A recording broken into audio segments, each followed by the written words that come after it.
آیت نمبر 121 اللہ رب العزت ارشاد فرماتے ہیں وَإِذْ غَدَوْتَ مِنْ أَهْلِكَ تُبَوِّئُ الْمُؤْمِنِينَ مَقَاعِدَ لِلْقِتَالِ وَاللَّهُ سَمِيعٌ عَلِيمٌ، اور یاد کیجیے اس وقت کو جب آپ صبح صبح اپنے اہل و عیال سے نکل کر آئے، اس حال میں کہ آپ مومنوں کو لڑائی کے ٹھکانوں پہ بٹھا رہے تھے، اور اللہ تعالیٰ خوب سننے والا ہے، کمال علم رکھنے والا ہے۔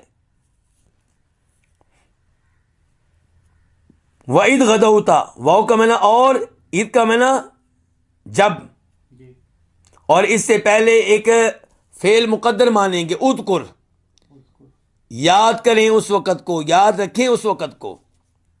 غدوتا، آپ صبح صبح نکلے، من اہلی کا، اپنے گھر والوں سے، اپنے گھر سے، اپنے گھر والوں کے پاس سے آپ نکلے۔ تبوئو، آپ ٹھکانہ دے رہے تھے۔ تبوئو فعل مضارع ہے، واحد کے لیے ہے، تو ٹھکانہ دے رہا تھا، آپ ٹھکانہ دے رہے تھے۔ المؤمنین، ایمان والوں کو، المؤمنین جمع ہے المؤمن کی۔ مقاعدہ، آپ تبوئو، آپ ان کو بٹھا رہے تھے کس جگہ؟ مقاعدہ، مقعد کی جمع ہے، ٹھکانے، مورچے۔ کس چیز کے مورچے، کس چیز کے ٹھکانے؟ للقتال، لڑنے کے۔ للقتال اصل میں کیا ہے؟ لام اور القتال، لام کا معنی ہوتا ہے کے لیے، کے واسطے، لڑائی لڑنے کے لیے جو ٹھکانے ہیں وہاں پہ آپ ان مومنوں کو بٹھا رہے تھے۔ واللہ، اللہ تعالیٰ، سمیع، خوب سننے والا ہے، ہر آواز کو سننے والا ہے، علیم، ہر چیز کا علم رکھنے والا ہے۔ اس آیت میں اللہ تعالیٰ تذکرہ کر رہے ہیں غزوہ احد کا۔ غزوہ احد کب ہوا ہے؟ سن 3 ہجری میں، ہجرت کے تیسرے سال یہ غزوہ ہوا ہے، یہ لڑائی ہوئی ہے۔ اس سے 1 سال پہلے مسلمانوں کے مابین اور مکہ کے کافروں کے مابین غزوہ بدر ہو چکا تھا۔ بدر کی لڑائی میں 70 کافر قتل ہوئے تھے، 70 قیدی بنے تھے۔ اس لیے مکہ کے کافروں کو مسلمانوں پہ بہت غصہ تھا، ان سے انتقام لینا چاہتے تھے۔ 1 سال سے مسلمانوں سے لڑائی لڑنے کی تیاریاں کر رہے تھے۔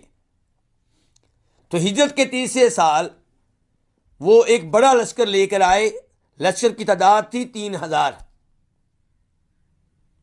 مسلمانوں کو نیست و نابود کرنا چاہتے تھے، مسلمانوں کو ختم کرنا چاہتے تھے۔ نبی کریم صلی اللہ علیہ وسلم کو اطلاع ملی تو آپ نے صحابہ کرام کو جمع کیا، ان سے مشورہ لیا کہ ہم کیا کریں۔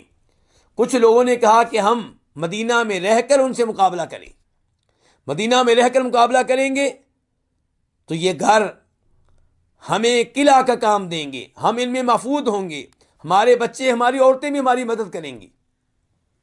لیکن جو صحابہ کرام بدر کی لڑائی میں شریک نہیں ہو سکے تھے، یا جو صحابہ کرام نوجوان تھے اور اللہ کو راضی کرنے کے لیے، شہادت کے لیے جذبات رکھتے تھے، انہوں نے کہا کہ ہم باہر جا کر لڑیں، میدان میں جا کر لڑیں۔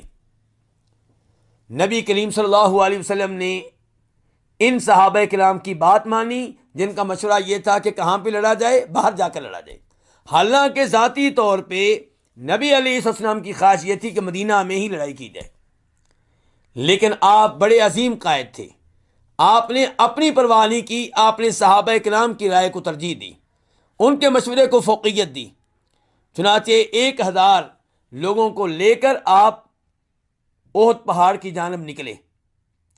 راستے میں عبداللہ بن ابی جو منافقوں کا سردار تھا، وہ اپنے حمایتی اور اپنے ماننے والے 300 لوگوں کو لے کر الگ ہو گیا، یہ کہہ کر کہ محمد نے ہماری بات نہیں مانی، ہمارا مشورہ نہیں مانا، ان نوجوانوں کا مشورہ ماننا ہے، اس لیے ہم نہیں لڑیں گے، صلی اللہ علیہ وسلم۔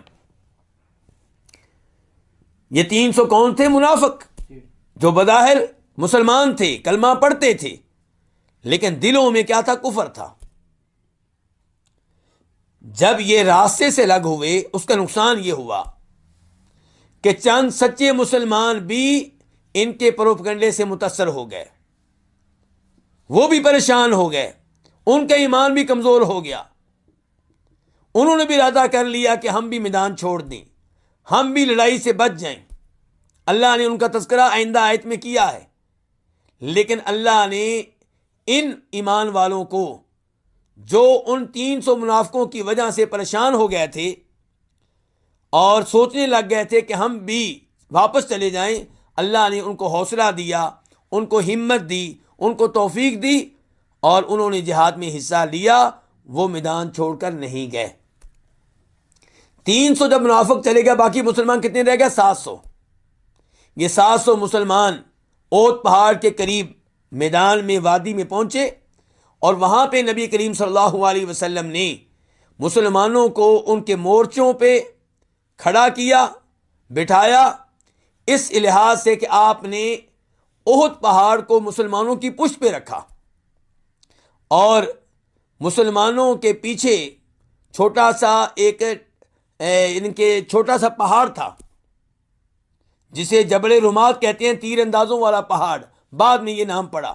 تو اس پہاڑ پہ آپ نے 50 تیر انداز کھڑے کر دیے کہ تم لوگوں نے ادھر سے کافروں کو ہمارے اوپر حملہ نہیں کرنے دینا، ہم جیتیں یا ہاریں، ہمیں فتح ملے یا ہمیں شکست ملے، تم لوگوں نے اس چھوٹے پہاڑ کو نہیں چھوڑنا۔ بلکہ آپ کے الفاظ یہ تھے کہ اگر تم دیکھو کہ پرندے ہمارے جسموں کو نوچ رہے ہیں، یعنی کہ ہمیں قتل کر دیا گیا ہے، اور پرندے آ کے ہماری لاشوں کو نوچ رہے ہیں، تب بھی تم نے اپنی جگہ کو نہیں چھوڑنا، اور اگر تم دیکھو کہ ہمیں فتح مل چکی ہے، تب بھی تم نے اپنی جگہ کو نہیں چھوڑنا جب تک کہ میں تمہیں کوئی پیغام نہ بھیج دوں۔ ان 50 تیر اندازوں کے سربراہ جناب عبداللہ بن جبیر رضی اللہ تعالی عنہ تھے۔ لڑائی شروع ہوئی، ابتدائی طور پہ مسلمانوں کو فتح ملی، اور کافر لوگ میدان چھوڑ کے بھاگنے لگے۔ مسلمانوں نے ان کے چھوڑے ہوئے مال کو جمع کرنا شروع کر دیا۔ یہ 50 تیر انداز جو چھوٹے پہاڑ پہ تھے، انہوں نے کہا کہ جنگ تو ختم ہو چکی، مسلمان جیت چکے، کافر تو وہ جا رہے ہیں، اب ہمیں نیچے اترنا چاہیے اور اپنے بھائیوں کے ساتھ مل کے ان کے چھوڑے ہوئے مال کو جمع کرنا چاہیے۔ ان کے کمانڈر عبداللہ بن جبیر نے ان کو منع کیا، نبی علیہ الصلوۃ والسلام کا فرمان یاد کروایا، حدیث یاد کروائی، لیکن وہ صورتحال کا ادراک نہیں کر سکے اور اس پہاڑ سے نیچے اتر آئے۔ 50 میں سے 40 آدمی نیچے اتر آئے۔ اس زمانے میں خالد بن ولید کافر تھے، ابو جہل کا بیٹا اکرمہ کافر تھا۔ ان لوگوں نے دیکھا کہ یہ چھوٹا پہاڑ جو مسلمانوں کے پیچھے ہے وہ تقریباً خالی ہو چکا ہے، تو خالد بن ولید وغیرہ کافروں کے گھڑ سوار دستے کے سربراہ تھے، یہ لوگ اوپر سے چکر کاٹ کے آئے اور ان 10 باقی ماندہ تیر اندازوں کو شہید کیا، اور اس کے بعد مسلمانوں پہ پیچھے سے حملہ کر دیا، جبکہ مسلمان کافروں کی طرف دیکھ رہے تھے، ان کے پیچھے بھاگ رہے تھے۔ اب اچانک پیچھے سے حملہ ہوا تو مسلمان سنبھل نہ سکے، افراتفری کا شکار ہو گئے۔ وہ کافر جو بھاگ رہے تھے، جب ان کو پتا چلا کہ ہمارا گھڑ سوار دستہ ان کے پیچھے پہنچ چکا ہے، تو انہوں نے بھی مڑ کے حملہ کر دیا۔ اب مسلمان کافروں کے 2 گروہوں کے بیچ میں تھے، بہت نقصان ہوا، تقریباً 70 مسلمان شہید ہوئے۔ اللہ رب العزت اسی غزوے کا، اسی مارکے کا تذکرہ یہاں پہ کر رہے ہیں۔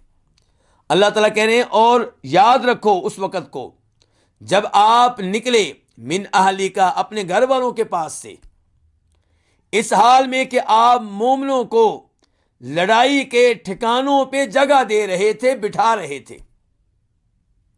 اس سے پتا چلا کہ نبی کریم صلی اللہ علیہ وسلم کتنے عظیم سپاہ سالار تھے۔ آپ نے بڑی حکمت کے ساتھ فوجیوں کو، مجاہدوں کو، صحابہ کرام کو ان کے مورچوں پہ کھڑا کیا۔ اگر یہ صحابہ کرام جو چھوٹے پہاڑ پہ تھے، تیر انداز تھے، آپ کی حدیث پہ عمل کرتے اور اپنی جگہ کو نہ چھوڑتے، تو اللہ کے فضل و کرم سے مسلمانوں کو مکمل طور پہ فتح ملتی.